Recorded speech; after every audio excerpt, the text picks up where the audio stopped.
Mobile का काम हम सीखने के बाद मैं मोबाइल का काम चालू किया और उन काम सीखते सीखते ही मैंने कई जगह रिज्यूम्स अपने डाले।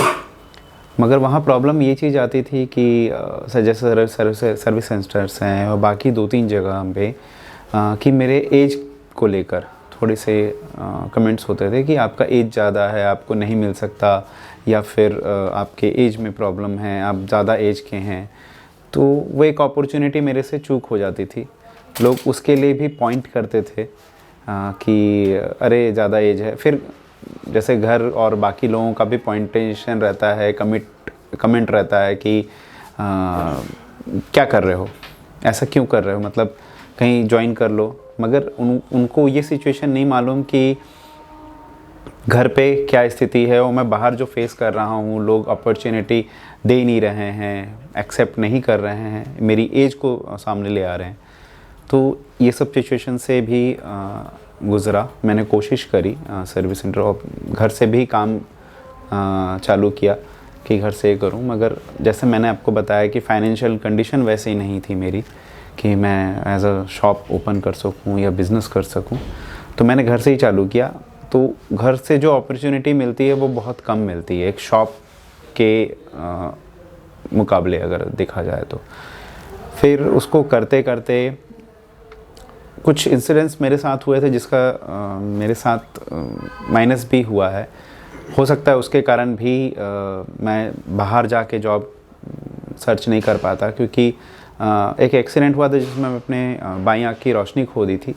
और उसके कारण जब मेरे को एक आँख से दिखता है और एक आँख से नहीं दिखता, तो घर में वाइफ को भी ये लगा कि भाई इनको दूर भेजना या ट्रैवलिंग वाले फील्ड में भेजना उनको ठीक नहीं है, क्योंकि कल की डेट में प्रॉब्लम हो सकती है।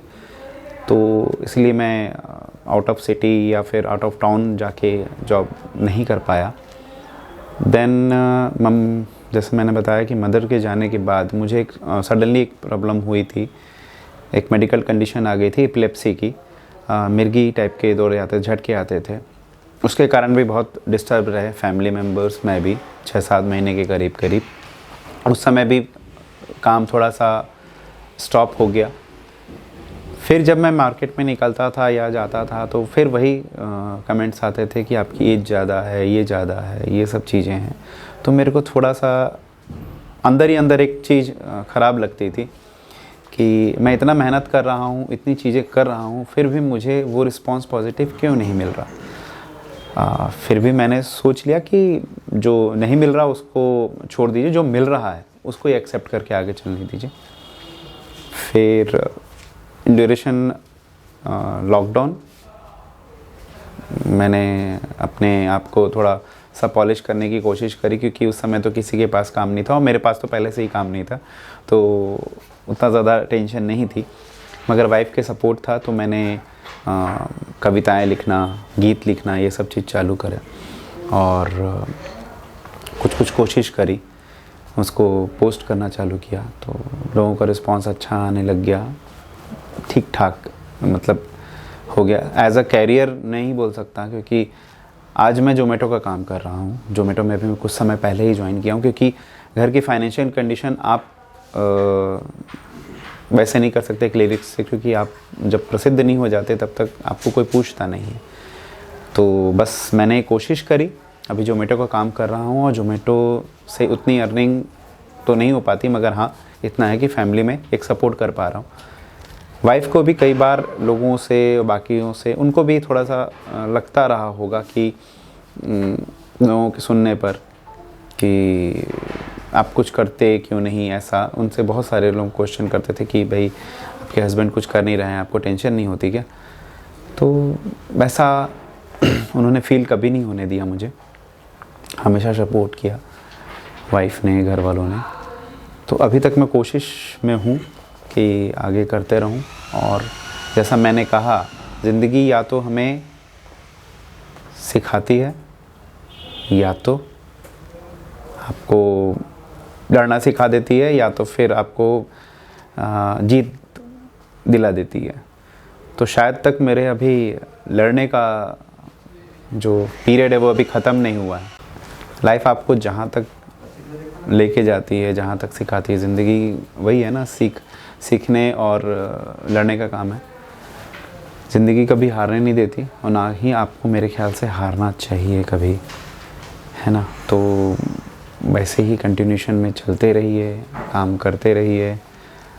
बोलना चाहिए अगर सक्सेसफुल की बात बोली जाए और अनसक्सेसफुल की बात बोली जाए तो हर आदमी अनसक्सेसफुल और सक्सेसफुल दोनों होता है, मगर किसी का पीरियड बहुत ज़्यादा चल जाता है, किसी का कम चल जाता है। मेरा पता नहीं कब तक चलेगा, मगर अभी जो भी है वो मैं लगा हुआ हूँ। आगे जाके क्या उसमें रिस्पॉन्स आता है, क्या चीज़ें आती हैं, उस चीज़ों को मैं नहीं बोल सकता। मगर हाँ ये है कि लाइफ ने मुझे सबसे बड़ी चीज़ दी है मेरे फैमिली, मेरे पेरेंट्स और पॉजिटिविटी। नेगेटिविटी के साथ साथ आप पॉजिटिविटी पर भी अगर ऑलवेज़ पॉजिटिव रहें तो आपको अच्छा रिस्पॉन्स मिलता है, आप अपने खुद को मोटिवेट कर सकते हैं। तो मेरे ख्याल से ये छोटी सी स्टोरी है मेरी। अभी भी मैं अपने उसके लिए लगा हुआ हूँ, अनसक्सेसफुल लाइफ को सक्सेसफुल करने में लगा हुआ हूँ। पता नहीं कितने हद तक कर पाया हूँ कि नहीं कर पाया हूँ, और बाकी सब आप ही लोगों के सामने है। अभी तक ने आपने पार्ट 1 पार्ट 2 दोनों देखा होगा। भैया उनका लाइफ में आगे बढ़ने के लिए कोशिश कर रहे हैं, बट उनके साथ साथ भी उनका घर वाले मतलब उनका वाइफ भी साथ दे रही है। उनका बीच का दोनों का अंडरस्टैंडिंग का वजह से अभी उनका लाइफ में आगे बढ़ रहा है। शायद हो सकता है आगे भी वो सफल होगा। यही है, मिलते हैं अगले वीडियो पे। धन्यवाद, जय हिंद।